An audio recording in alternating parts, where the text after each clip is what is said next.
बांधवानो, माझ्या संपूर्ण भारतीय मायबापानो, अनेक धर्म, शेकडो जाती, त्याच्या वेगवेगळ्या संस्कृती, त्याच्या वेगवेगळ्या परंपरा, पावला पावलावर भाषा बदलते.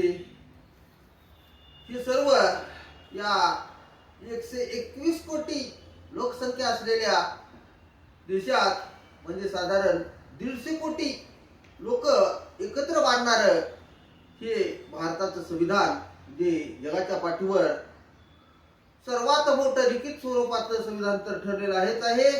पण ते फक्त भारत देशापुरतं मर्यादित न राहता संपूर्ण जगाचं मार्गदर्शन ठरलेलं हे भारतीय राज्यघटना.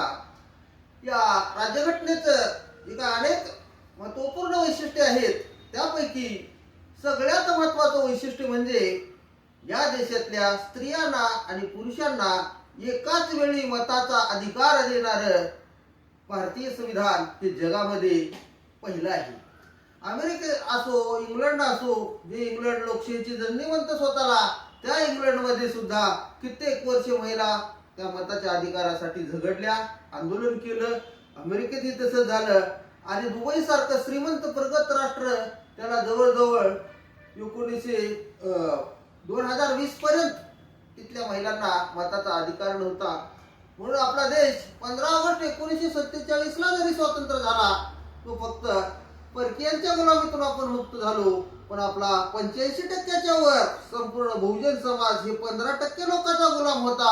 आणि ती गुलामी पूर्णपणे नष्ट झाली 26 जानेवारी 1950 पासून. आणि बाबासाहेबांनी एक मूलमंत्र दिला आपल्याला की मी प्रथम भारतीय आहे आणि शेवटी भारतीय आहे. आणि त्याचबरोबर हे जे संविधान आहे, त्या संविधानाची प्रस्ताविका म्हणते आम्ही भारताचे लोक, भारताचे एक सार्वभौम समाजवादी धर्मनिरपेक्ष लोकशाही गणराज्य घडवण्याचा ही संविधानाच्या प्रस्ताविकेची सुरुवात आहे. आणि तीच प्रस्ताविका या पुण्यासारख्या पुण्यनगरी म्हणणाऱ्या, शिक्षणाचं बाहेरघर म्हणणाऱ्या कित्येक बाजारू शाळांमध्ये, इंग्रजी शाळांमध्ये हे संविधानाची प्रस्ताविका आज वाचली जात नाही, म्हटली जात नाही. त्याच्यावर कुणाचंही नियंत्रण नाही, सरकारचंही नाही. कारण ते सरकारचेच लोक आहेत, ते सरकारलाच नको आहे सरकारी शिक्षण. म्हणून एक शोकांतिका ठरलेली आहे. आणि या संविधानाचं अमृत महोत्सवी वर्ष साजरे करत असताना संविधानाचा जागर व्हावा, संविधान लोकांना समजावं, या हेतूनं हा व्हिडिओ मला जे काही ज्ञात आहे तटपुंज ज्ञान ते आपल्यापर्यंत पोहोचवण्याचा प्रयत्न करत आहे. त्यासाठी एक गीत. जगात भारताला, अरे जगात भारताला आज बहुमान आहे.